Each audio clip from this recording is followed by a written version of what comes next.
Capital gain tax save करण्यासाठी मार्च 2026 पूर्वी आपण एक गोष्ट चेक करायला पाहिजे. म्युच्युअल फंड किंवा इक्विटीवरती आपल्याला माहिती आहे की 12.5% इन्कम टॅक्स आहे. पण त्याच्यामध्ये एक बेनिफिट सुद्धा आहे.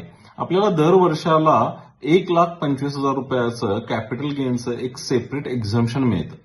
मग आपण करायला काय पाहिजे, आपल्याला हे चेक करायला पाहिजे की दर वर्षाला आपण हा बेनिफिट वापरतोय का, म्हणजे आपल्याला दर वर्षाला हा कॅपिटल गेनचा प्रॉफिट बुक करायला पाहिजे. अदरवाईज काय होईल, सपोज आपण एक्झाम्पल असं घेऊया की आपण 5 वर्षानंतर एकत्रच हा प्रॉफिट बुक केला आणि तो जर समजा 7 लाख रुपये झाला तर आपल्याला एकदाच 1,25,000चं डिडक्शन मिळेल आणि बाकी रकमेवरती आपल्याला 12.5% टॅक्स भरावा लागेल.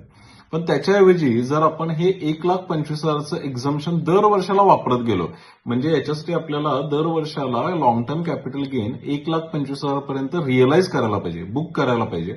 असं जर केलं तर आपल्याला ओव्हरऑल टॅक्स लायबिलिटी कमी करायला मदत होऊ शकेल. आता या संदर्भात जर तुम्हाला एखादा डिटेल व्हिडिओ हवा असेल तर मला कमेंटमध्ये सांगा, आपण एक डिटेल व्हिडिओ यावरती नक्की बनवूया. प्रत्येकाने मार्च 2026 पूर्वी आपलं 1,25,000चं लॉंग टर्म कॅपिटल गेनचं एक्झम्पशनची लिमिट नक्की पूर्ण करून घ्या आणि टॅक्स सेव्ह करा.